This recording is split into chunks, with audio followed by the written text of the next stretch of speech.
The Presidencies of the United States is a proud member of the Evergreen Podcast Network.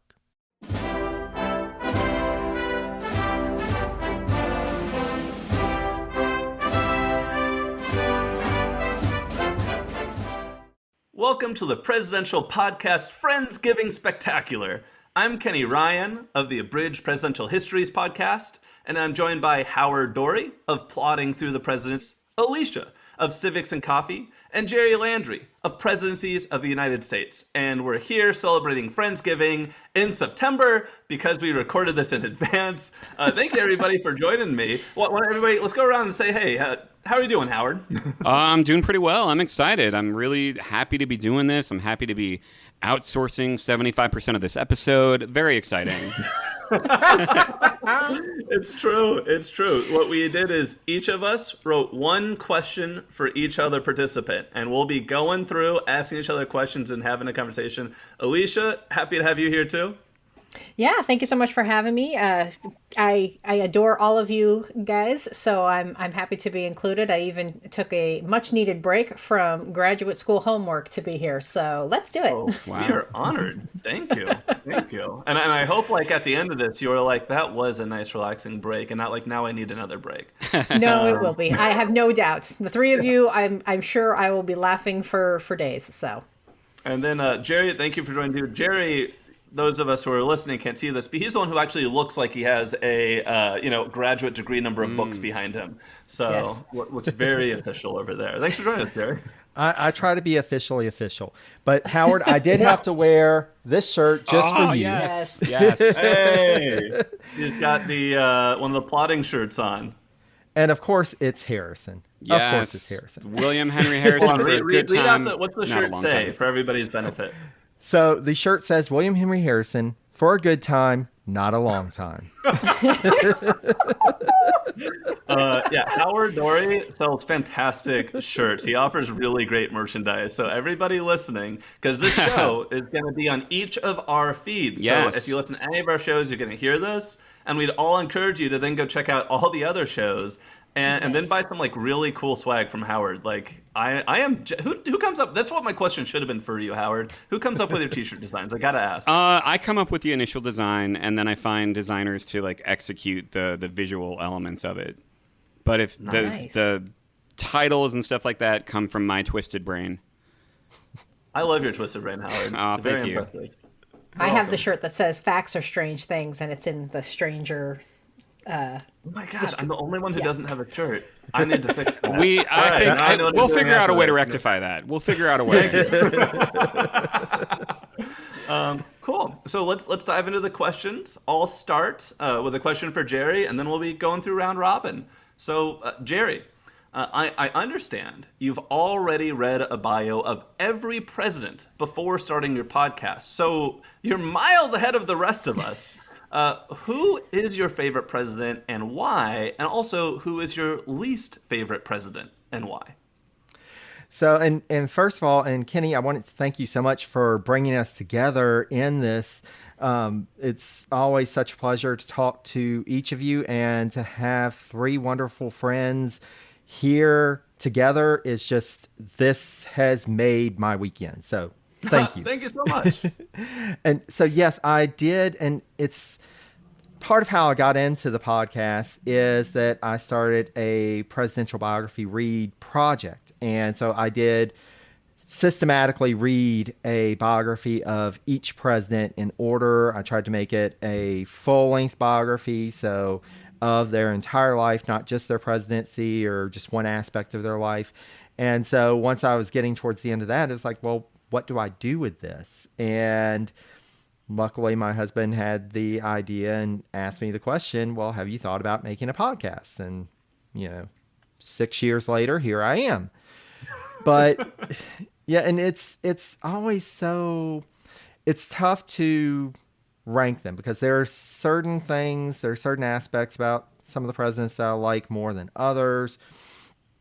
And for the favorite president, it's pretty cliche, but Lincoln. And the reason is you look at the situation and you look at who Lincoln was.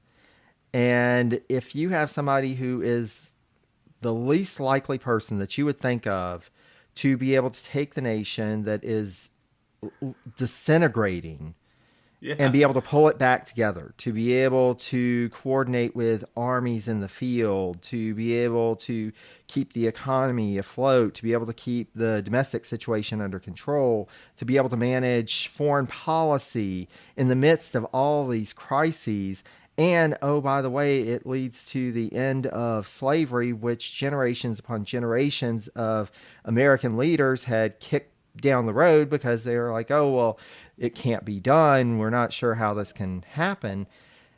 Lincoln is probably towards the bottom of your list of people that you would initially think of. This is the guy, but that was the guy, and yes, he was flawed. And yes, he had problems. And yes, some of his policies are very questionable. However, the achievements, I think, arguably, and especially under the circumstances, I mean, it's fascinating to study Lincoln, and also to get the personal accounts of him and how he managed the politics and just trying to keep things going day by day. So I'd say that he's probably my favorite president. So for least favorite presidents, I will go ahead and leave more of the modern presidents out of the discussion, just because I'm not opening that can of worms. Oh, come on. Coward. But in terms of other presidents, and it's funny because they come so close together, but Andrew Johnson was just, I mean, talk about night and day presidencies and personalities and achievements, more admirable achievements versus Johnson that, oh my gosh, Andrew Johnson's probably the least favorite outside of modern context. Okay. And I'll just leave it there. Very delicate of you. I've learned diplomacy over the years from the presidents.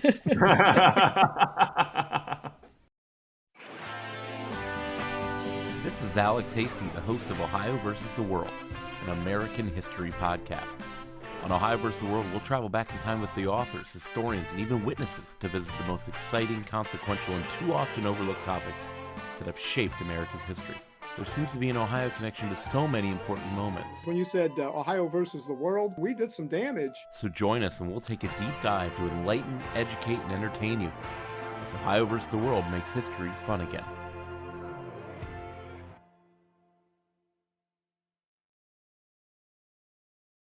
So, Alicia, in the course of all the topics that you've covered to date, do you have one that stands out as a what-if moment where you feel that the course of history could have gone better than it did? And if so, what was that moment? Yeah, so I had to look through my catalog because I was like, well, yeah, no, there's totally a couple of moments from history that I would be like, oh, what if that happened? Or what if that went differently? But if I had to pick, I would definitely want to explore what would have happened had Shirley Chisholm actually made it farther along in the process, either as president or vice president. I mean, preferably as president. I just, again, you look at the current politics of today and the current issues of representation in federal office. And I don't wonder if some of that would have been mitigated or negated had she been successful in her presidential run in 1972. I thought she was pretty powerful as a representative. She kind of didn't take any flack from anybody. And then she also, she had some pretty good policies that in 1972 probably weren't very popular, but looking back now, we have the the luxury of 2020 hindsight vision. She wanted to legalize marijuana. She was, really supportive of gay rights. She wanted the passage of the Equal Rights Amendment. She was against the war in Vietnam. She was really focused on anti-poverty measures. She just had this really robust and inclusive thought and approach in her policymaking that I would have loved to see her as president and see kind of what that would have led and meant for generations of Americans. And in case any of us doesn't know who that is, can you elaborate real quick? Who is Shirley? Not that I'm one of those people. Yeah. So Shirley Chisholm was the first Black U.S. representative. She represented a district in New York, in Brooklyn, and she just a brilliant, smart lady. She served in Congress, I want to say, until the 80s, and then in 1972 decided to launch a bid for president of the United States, and didn't make it very far. She got, I think, like 40 votes, nothing to anywhere near what you needed to be to qualify and to classify. And the establishment very much was against her participating in even any kind of debates, just really wanting to keep herself out of there. And she always just said, they're not going to let you have a seat at the table, so bring yourself a chair. And I just, just absolutely adore her. So very, very strong woman from history that I greatly admire. And she's just her life and her career, it's just so fascinating always to study about her. And like you, Alicia, you really just have to wonder, had she been able to really, if she hadn't been shut out as much as she was, if she had really been able to get her messaging out there, it could have shifted so much. But yeah, now she remains a hero for us. Yeah, and I think I look at kind of the microcosm, which is her little district in Brooklyn, right? And the anti-poverty measures that she did and the school initiatives that she proposed. She very much kind of proposed the idea of kitchen table issues. I know Kamala Harris really drew on Shirley Chisholm's record and her own presidential bid when she was running for office in 2020. And so, she was very effective in her district. And it's, pretty big, sweeping metropolis, Brooklyn. And I don't wonder what that would have meant on a larger federal scale, right? Because she also wanted to integrate federal office, and she really felt that representation mattered. And how can you legislate for a diverse country if the tenets of government aren't diverse and representative of the populace? And I just think there is a lot to that we probably could have benefited from back then. Just a smidge.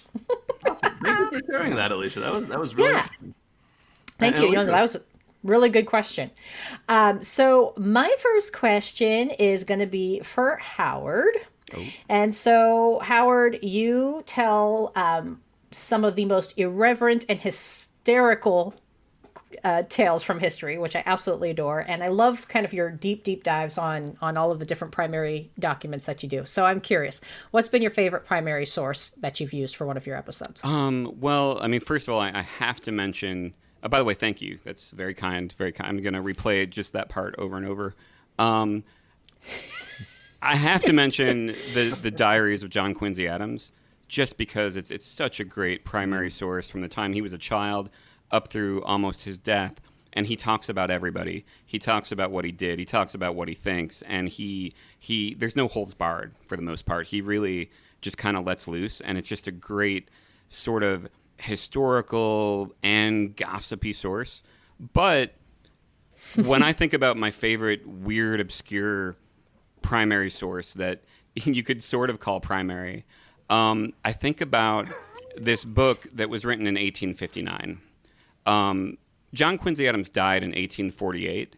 In 1859, purportedly, he wrote an autobiography from heaven, in which he used electricity to channel his spirit into the hands of a medium, who then dictated this 400-page book that is just, it's fascinating from a paranormal standpoint. It's got everything you want in early spiritualism with seances and electricity and spirits floating. But it's also this abolitionist book that is very anti-slavery. And there's even a section where George Washington kind of taps JQA out and says, hey, let me take over this guy's hands. I want to write a chapter. And he laments his role in slavery. And but that part of the book where George Washington talks about regretting slavery was actually printed in newspapers across the country. Like, this odd little spiritualist book had an impact beyond just people who were part of this circuit. And as a little present to myself, I located a copy of this original book from 1859. And it is, I mean, I love it. It goes off the rails in the end. There's a section where Oh, just the end. The whole part is fine. I'm with it. I'm with it until about page 400. But there's a section where just everybody up in heaven comes and signs their own name in their own handwriting, and some of it is in languages unknown. And it's just like the work that went into this. Like, I'll show you so you can kind of see. Like, these are signatures of all kinds of folks. Yeah. So it's definitely a favorite because it checks all my all the dead boxes. people's signatures are better than mine is. Howard, when are you going to open yourself up to be a medium for the sequel? You know, I put it out there every night. The candles are lit. You know, it just hasn't happened yet. I feel like slowly I'm becoming a cranky old man. So maybe it's so subtle. You know. That's how they're speaking through you. You are not the cranky old man. It's your forefathers. It might be. And of course, you would be channeling JQA. So there you go. You know? Yeah, absolutely. Yeah. I want to see that pitch to the literary agent. Like, I don't have a book for you. John Quincy Adams does. Yeah. And oh, by the way, there's a guest appearance by Washington. Yep. Yeah. It's crazy. I mean, John Hancock is like his handler, teaching him how to like take people over. It's a ride. It is a ride. That is amazing. Yeah. That was a great question to answer. Thank you, Alicia and Howard. Yes. So my first question is for Kenny. Yeah. Mm-hmm. You've had some great guests on your show. So who was someone that you really enjoyed talking with? And I want to know if you were as nervous as I was when we first started doing interviews on our show. Because you seem very relaxed and conversational. I say that now as you're literally eating an apple during this podcast recording.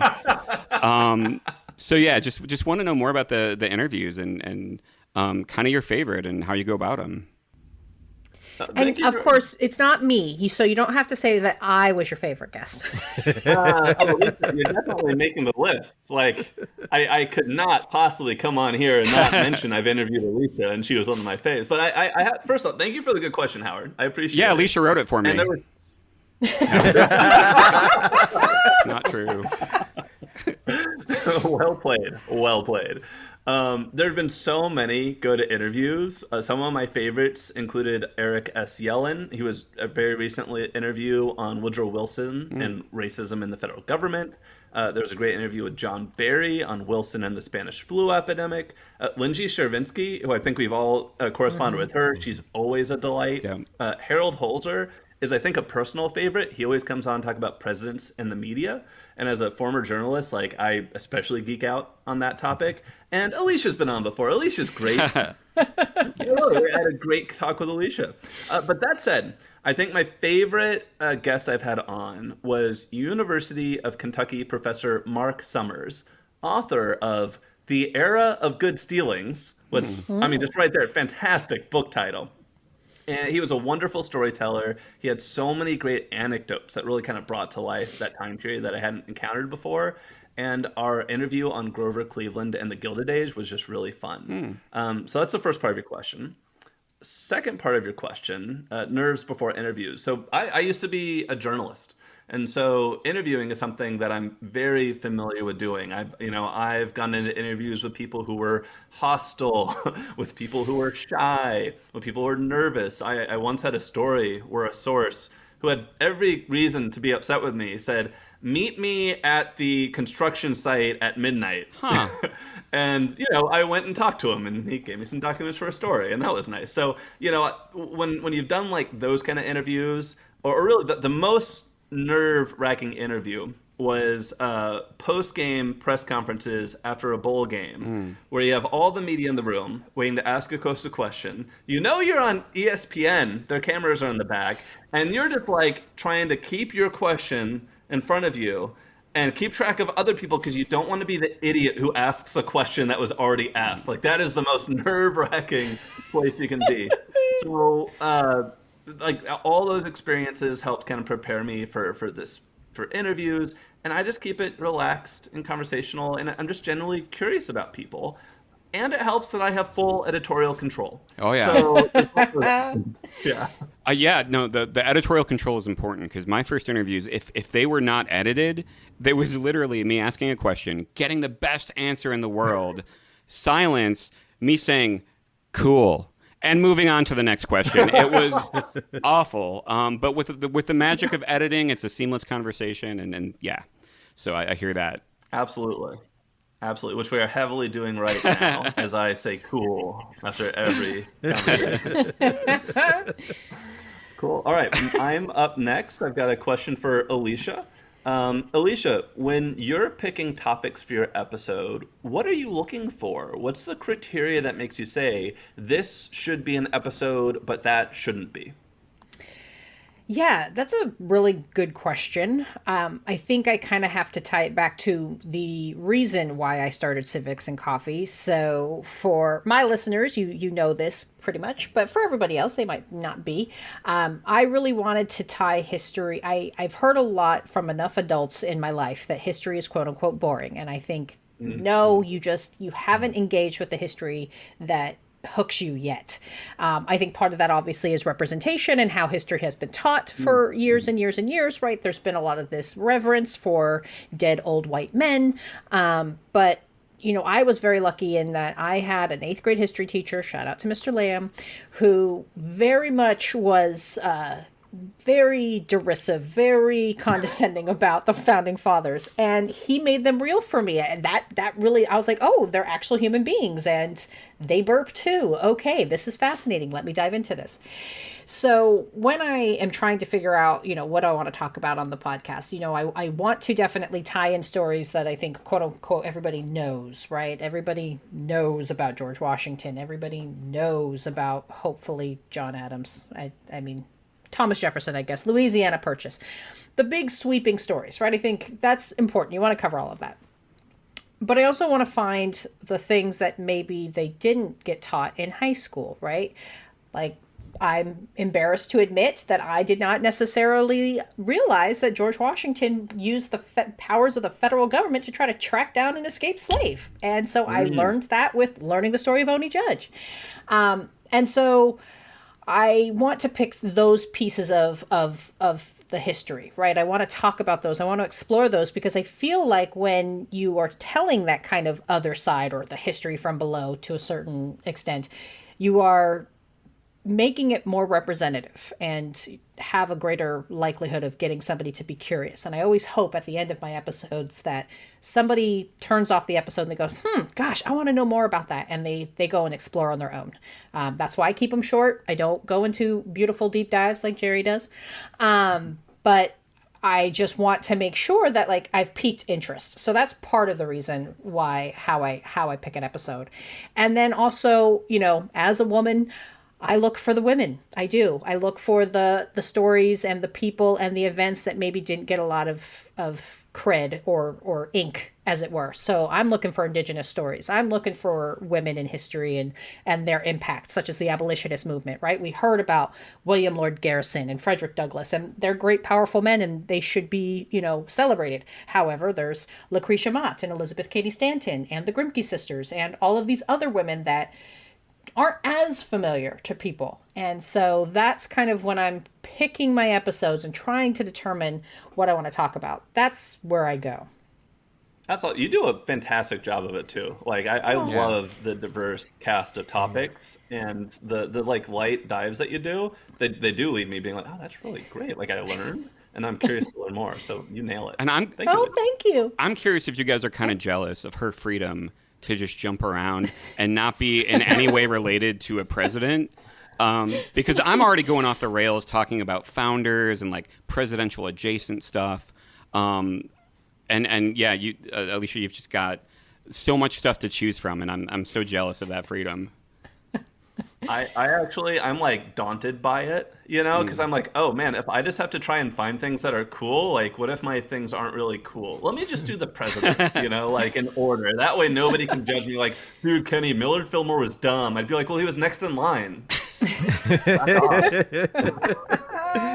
See, I will say you guys are very fortunate in that there is like a built-in audience. There are people that love presidential history. They love everything that they can get about presidential history. So there is that perk to it. It can be a little stifling, I guess, if you want to explore other things. But you can do like Jerry does, which he kind of created his own little niche about other aspects of presidential history that are presidential adjacent. Which actually, since it's my turn, maybe I'll ask Jerry about that. Hey. So, Jerry, a while back, you introduced a pretty cool secondary part to your show where you review cabinet members and determine who deserves a quote-unquote seat at the table. So have you considered doing something similar to other parts of the administration, like vice presidents, for example? Well, and thank you for that question. So first of all, for any listeners who may not know about this special series that's a part of my podcast, it's called A Seat at the Table. And basically in each episode, I invite on fellow podcasters. And if you've ever listened to a Rexy pod like Pontifex or Totalis Rankium, or of course the originator Rex Factor, then it's kind of that similar format. So most of the episode is me sharing research that I've done on that cabinet member's life and career. And then at the end, we kind of have some ranking rounds, but we use that as a framework to be able to really talk about their legacy in a few broad categories. And so it has honestly been fascinating because it was one of those things as I was going through the initial narrative episodes, I would hit points where it was like, oh, well, I'd like to dive into William Bradford's life, but then that would kind of take me away from the lens of presidential history. So I need to keep things moving. Let's just move on. So it's been nice to be able to come back to some of these subjects that I was fascinated about and be able to do a bit of a dive in. But then also it's like, okay, then you get more topics that you're starting to get interested in. It's like, well, can I justify that? And it's funny because whenever we had April Fool's Day this year, my April Fool's was, oh, well, I'm abandoning the presidencies of the United States. I'm starting the vice presidencies of the United States. Let's get away from the presidents. Who needs them? And I honestly had people interested in learning more about the vice presidents. And if time was not a factor, I probably would start a new special series going into vice presidents or, Supreme Court justices. And, maybe someday I'm hopeful. I'm cautiously optimistic that someday I'll be able to We got all the time in the world, Jerry. I know, right? Well, I'm planning on cyborg implants to be able to get through all the presidencies to begin with. So, might as well work that in. Yeah, I kind of feel it's interesting. I was just going to say there's there's like a Sufjan Stevens element of like, I'm going to write an album about every state in the country. Here's my album, Illinois. And I don't know that he's come out with any more. And that's a big goal. I mean, the fact that I've actually gotten to the Madison presidency after 5 years, and I think I'm over 150 episodes, I'm taking that as a triumph. And I'm still going. Are you going to have a Madison episode titled Madman or something like that? Like, just throwing that out there. Ooh, I should. Yeah. But it's so fascinating because folks were like, oh, well, we need to learn more about the vice presidencies and what they were doing as vice president. And honestly, the answer for most of them, especially in the early days, is, well, they were sitting in the Senate, they were presiding over the Senate, they were bored that they were presiding over the Senate, and they were glad to not be vice president anymore. No, here's what you need to do. You need to do an episode that is just all the quotes from vice presidents about how worthless the vice presidency is. Yes. And because you get there are some great quotes, some funny jokes in there, yeah, that's what you need. That's what I think that whole it would be 30 minutes and you're covered, done. Yeah, pretty much. But All yeah, right, Jerry, it'll be fascinating to see and actually have a vice president actually doing something in an upcoming episode. So stay tuned, everybody. I mean, it's an exciting time. So I think it is my turn to ask a question. So I am going to ask a question of Howard. Oh. So Howard, Yes. what would you say has been the topic in presidential history that you've most enjoyed covering thus far, either on the blog or on the podcast? And for those out there, Howard actually began with a blog that I started following pretty early on. And whenever he went into podcasting, I was like, oh my gosh, finally, yes. Yeah, so something that I've really enjoyed diving into. I love digging into stories that might be just myths and finding out did this really happen, because so much of early presidential trivia is just bunk. You'll be told the story, this crazy thing happened in 1790, and what really happened was somebody made this up in 1880, and it just becomes this historical fact that ends up on a Snapple cap. But one story I was really fascinated in was the story that John Quincy Adams believed in the theory that the Earth was hollow and wanted to fund an expedition to go to the center of the Earth and establish trade with mole people.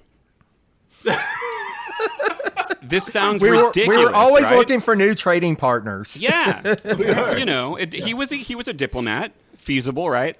But this story, it just sounded kind of ridiculous. John Bell of the Boston 1775 blog, which is just a fantastic blog, he dug into it a bit. He found that it seemed like the origin came from cracked.com, this article in the early or mid 2000s. So I actually tracked down that author of the Cracked article, and I said, hey, where'd you get this idea? Where did this come from? Is it possible you just misinterpreted the word visionary, which you thought meant, I love the hollow earth theory, this guy's a visionary, but really it meant, this man is visionary and has a disturbed imagination, because words change meanings.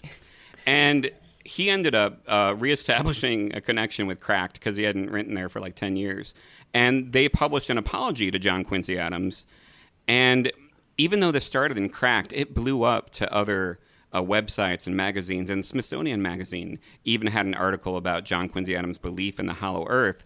And I was able to contact them through all of this, and they rewrote that article and basically apologized for their role in propagating the myth, which is just incredible to me. And it's a fun story, and it seems harmless enough, but it was actually being used to kind of say, hey, presidents have believed in crazy conspiracy theories for a long time, or John Quincy Adams was an idiot. Both of those things, which I really didn't like the idea of.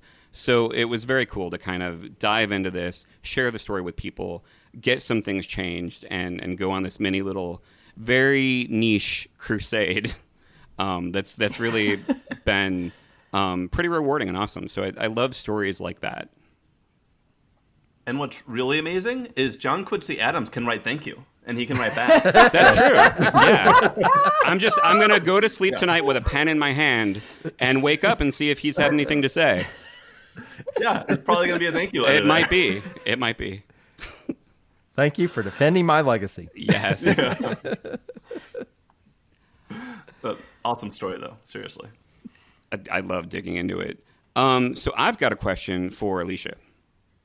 Okay. You, like me, love horror movies. And if you could set a horror movie in any historical time period, when would it be, and what real historical figures might make good characters in this movie?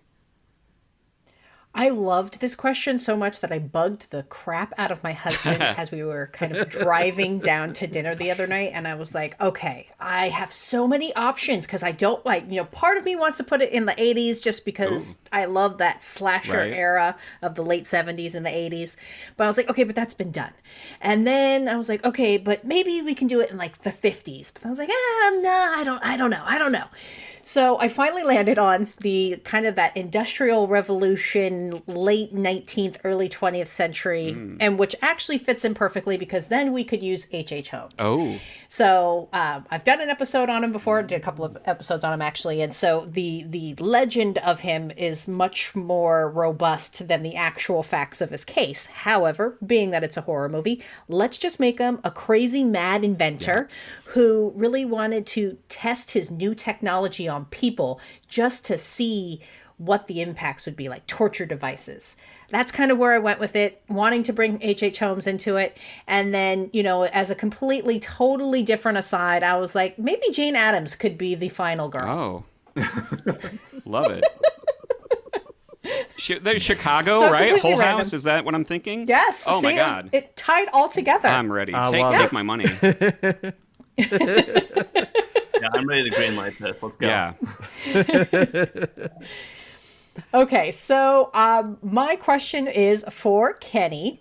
If you could turn any of the administrations you've researched so far into an epic soap opera type miniseries, which one would it be and why?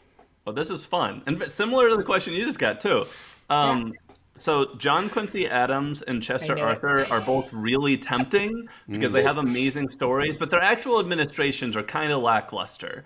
So for a miniseries about an administration, inauguration day to the end of term, I think I'd have to say George Washington would actually make a really great miniseries. It would be a great reminder of how weak the United States once was. Being at the mercy of all these global powers who are fighting each other and we're just trying to stay out of it and get caught in the middle. It would be a reminder of how George Washington may be deified now, but he was often vilified back then.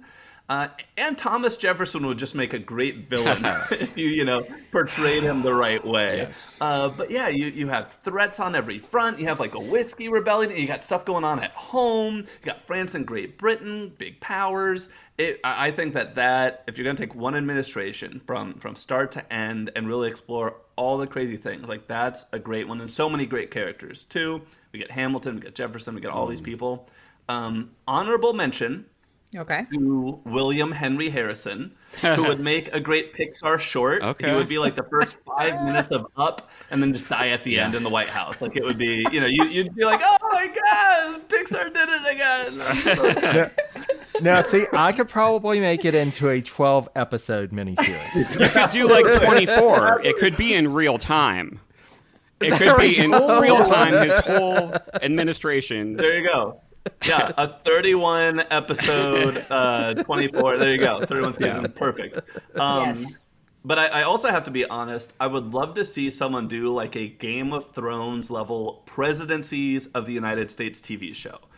Something with like 40 plus seasons where all these different characters and people, they show up, they develop, you see how they change, you see what they're like in front of a crowd at home, they die, you see how their policies are carried out and how it affects, people around the country, around the world, and you just see history carried forward on like a grand scope. Like that would be awesome. So that's my like other thing that I'm just like, somebody please make that because I would watch the heck out of that. That'd be cool. History Channel, if you're listening, please stop talking about aliens and maybe look at Kenny's idea. There you go.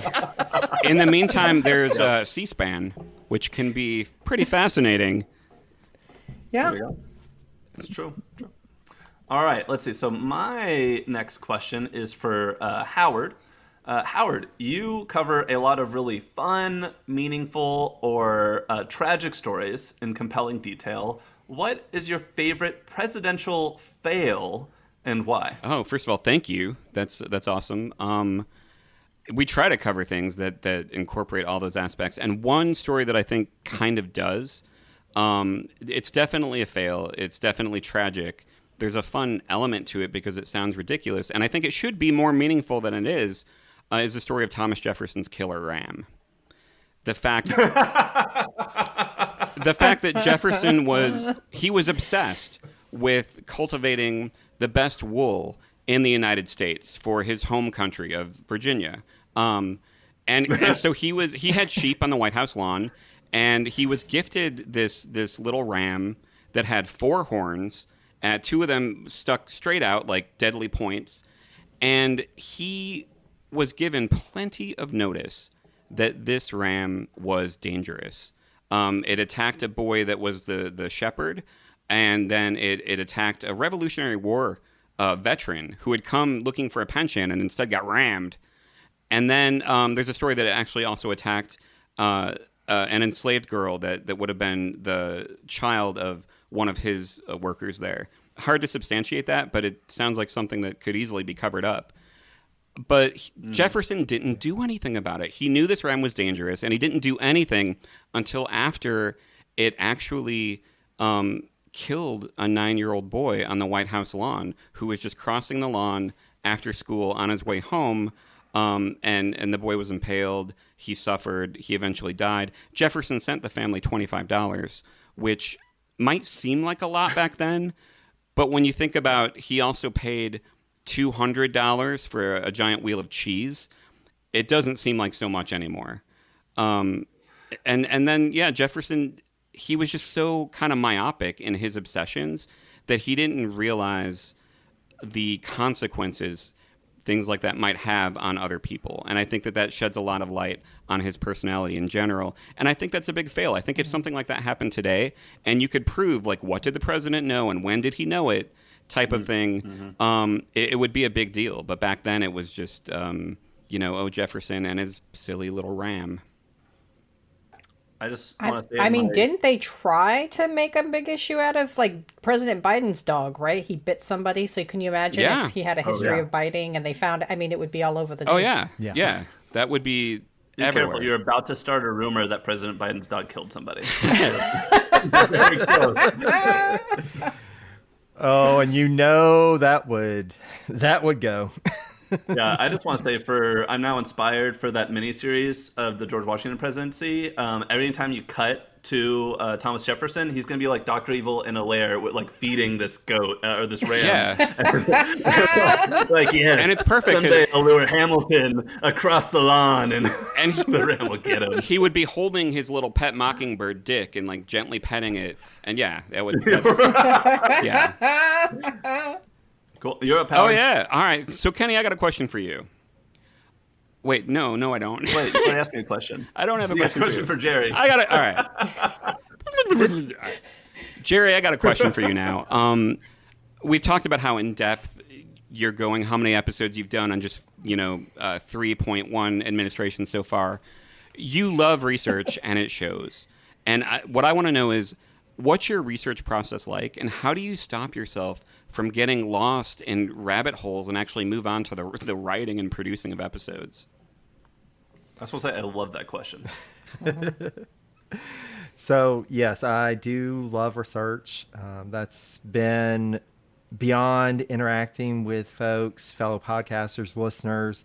That is one of the joys of doing this podcast, is being able to really dive into the research, trying to make sense of things. And especially, there's so many points in presidential history that have been covered ad nauseum, and trying to bring a new lens to it, trying to bring a new perspective, or poking holes in it and questioning, okay, well, they say every source says this happened, but what's the real source for this? So it does become, it's almost like a puzzle for me. It's trying to put together, or when you've got something that happened, and everybody admits happened, but nobody really goes into detail, and trying to piece together, okay, well, what are the details of this? So really, with each presidency, I start, and I actually have a whiteboard that I use. I previously just used little note cards that I would tape to the wall. Very fancy. I've now got an actual whiteboard that I start to just put events that I know I want to cover in the series. And I usually go about a year out. And so as I'm going through, I'm like, okay, I'll start erasing. Okay, I've covered that. I've covered that. And then I keep refreshing as I'm going along. What keeps me from going off on tangents and getting in the rabbit holes, because I also, after I do that, then I go through my books and I'm like, okay, I need this one and this one and this one and this one. And then I just stack them up. And as I'm going along, I start to think, oh, well, I remember so-and-so said something about this, or I need to find something about this. I think it should be in here. And what keeps me from going down too many rabbit holes, I mean, I go in depth, but I always try and keep the lens of what does this mean for presidential history? What does it mean for this administration? And that's when I start to pull myself back. Now, I'm constantly thinking ahead. So even now I'm starting to think of the Monroe presidency. I'm starting to think of what I'm going to do with JQA, but that's kind of in the back burner. But one of the things that I've thought of from the very beginning, even the Washington presidency, was how am I going to cover the War of 1812 from a presidential lens and not have it become the War of 1812 podcast? And so that's my current dilemma. I think that I've got a strategy planned out for it, but we'll have to wait and see. I feel like right now my listeners are just having to trust me whenever I'm talking about Spanish viceroyalties and Tecumseh and Tenskwatawa and Fletcher v. Peck and the New Madrid earthquake, that yes, this all does fit into U.S. presidential history and the Madison administration. I'm going to bring it all together. I promise. Just trust me. But this one it's all over the place, but it is all still within that lens of presidential history. So, and that's the exciting part of it. It becomes, it's not just about one president. It's not just about the individual holding the office. Yeah. It's about so many more people and events. Mm-hmm. And even at the beginning, the story spanned the globe. There were influences from so many disparate places across the world that were impacting what was happening in the Washington administration. So, it's a complex story. It's a very human story. And that's what I try and do, one episode at a time. So, how big is the whiteboard? Anyone else feeling inadequate in their preparation? Or is it just me? Yeah, I've got like a series of emails to myself and notes on my phone. I don't know if that counts as prep. The thing I'm thinking, I had just recently read about Truman, and it feels like, as complex as American history was, it quadruples after all of a sudden the United States is a global superpower, and every little problem in the world is on the president's plate. So good luck when you get to that. That's for future cyborg me to figure out. Yeah. We'll help with that. Well, and it's funny. So this is actually a perfect segue into the question that I have for Kenny. So, Kenny, how far ahead do you normally prep to start your research and prep for each president? Are you like me, always thinking a few ahead, or are you just focused really on one at a time? Yeah, good question. I try to stay pretty far ahead. So right now, I'm still putting out episodes on Wilson. I am reading about Eisenhower, who's a good 30 years later. But I am writing my Harding episode still right now. So he's coming up like really quick. I got to finish writing that guy. Usually I would try to stay at least a few episodes ahead writing-wise and about this far ahead reading-wise. But my summer was just crazy busy. Wedding, new job, moving, COVID, all the things. Just those little things, Just minor life events. Congratulations on some of those. So I'm like, oh man, I need to... What's that? Congratulations on some of those, by the way. Yeah. Oh, yeah. Thank you. Absolutely. Yeah. So I'm trying to rebuild my buffer and find time to rebuild the buffer. But what I like to do is when I'm reading, like way ahead, I'm taking notes the whole time and I'm marking the book. And those notes almost kind of form the outline of the episode. And then when I get to writing it, I'll look at the notes and I'll look at additional sources where I get questions and I'll write the first draft. And then when it comes time to record it, usually a month has passed or so, and then I'll give it basically a final proof where I'm like, okay, this doesn't make sense. Let me fix that. Let me clarify this. This doesn't look right. And then I'll record it. So that's kind of the lead time I try to build myself. And then I also try to book, I do a lot of historian interviews now. And so I try to book those in advance because those are busy people. Some are harder to get than others. And so I just try to get on their radar as soon as possible. But again, that's something where I'm a little behind schedule of where I'd like to be. So that's on my to-do for today, is to reach out to some historians and get some interviews scheduled. But yeah, a good question. Thank you. So that wraps up the questions that we had. This was a really fun presidential podcast Friendsgiving spectacular. But before I let you go, let's surprise round. What is everybody's? Give me either your favorite Thanksgiving food or tradition. Give me something Thanksgiving related. Your favorite food or tradition. Whoever is ready. I'll jump in for everybody. So Thanksgiving, a holiday all about food. I mean, let's just ignore the troubling history of the holiday. Yes. Right. We're putting that to the side. We're putting that on the shelf. I love the fact that it's a communal holiday about food, or at least that's what I choose to make it about. So I hate cooking. You can ask my husband. He has to be the chef in the household because I don't like the pinch of this and the dash of this and season to taste because I don't have any taste. So, but Thanksgiving is my day to shine. I love to cook. I love to make all of the things. And so I make a pretty dang good pecan pie. So it gets requested every year. My mom is, she'll be calling me the first week of November. You're still going to make the pecan pie, right? You're still going to make the pecan pie, right? So even if we don't spend the holiday together, because sometimes, she goes and does other things and we're not always together on the holiday, but I am always on the hook for pecan pie. So I say that that's my favorite tradition / food.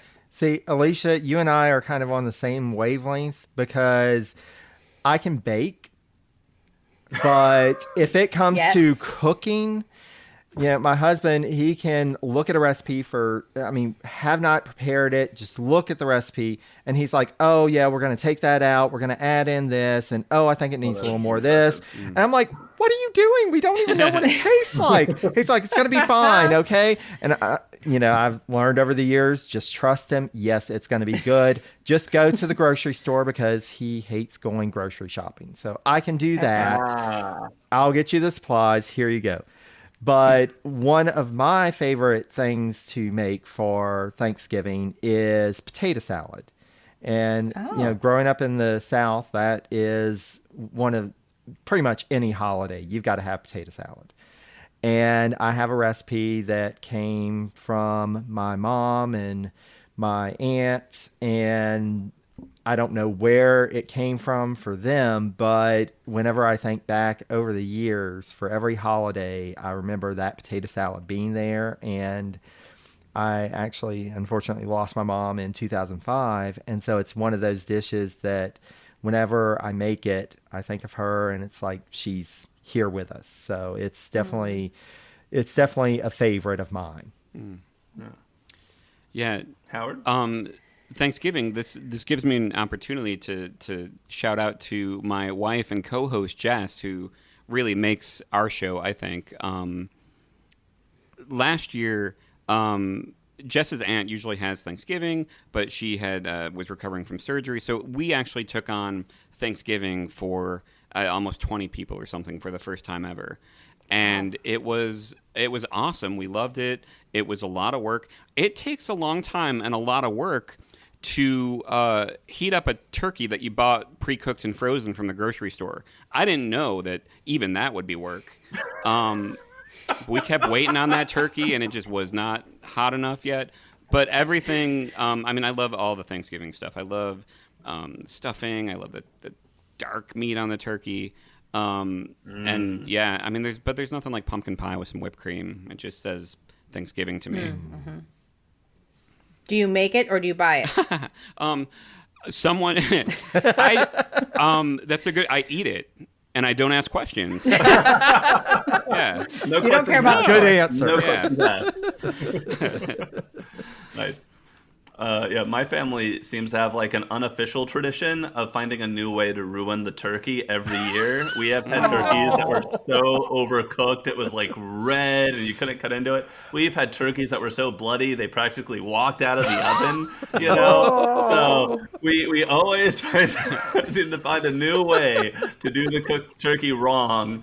So I'll say my favorite part, other than laughing at that in hindsight every year, is I'm a big college football fan, so I love all the games. I love the rivalry weekend. I love going when I get a chance to go. So that's probably my favorite, just like relaxing with my brother, with my family, and watching some football. So yeah. And at the risk of alienating some of your other college football fans who are also listeners, who do you vote? Who do you root for? Vote for? Oh yeah, my alma mater, Texas A&M, the fighting Texas Aggies, who I'm sure by the time this is published will be like undefeated, probably number one in the country. Well, you know, I'm probably like looking at my tickets to the national title game. I'm quite confident that we won't have collapsed after losing to Appalachian State or anything like that. Not at all. Not at all. My friend, she lives along the Gulf Coast, and so I have to represent her and say roll Tide for Alabama. Sorry. Oh, that's great. We No, beat 'em no, last you- year. You At really my don't wedding. have to say that. as somebody who grew up just south of Baton Rouge, go Oh, Tigers. sorry. The Tigers. There you go. There you go. At my wedding in May, I had fun at the welcome dinner teasing the Alabama fans in the audience by saying, thank you, everyone, for gathering here to celebrate Texas A&M's victory over Alabama last year. It was really fun. I'm so great. And then we did like little bingo cards, you know, for like getting people talking to each other. And so like one of the boxes was like, alma mater lost to Kansas last year, and that was for my Longhorn friends, who I just took so much pleasure in putting that on there. Cool. Well, hey guys, this was a lot of fun. Thank you so much for coming together for this. As a quick reminder to our listeners of whose podcasts are out there and where you can find them, Howard Dory is the host of Plotting Through the Presidents. Alicia is the host of Civics and Coffee. And Jerry Landry is the host of Presidencies of the United States. And I'm the host of Abridged Presidential Histories. I hope you'll give all of these podcasts a listen. As you can tell, they're all fantastic, fun people. So, yeah, thank you. Happy Thanksgiving, everybody, from September. Thank you for putting this together, Kenny. Thank you.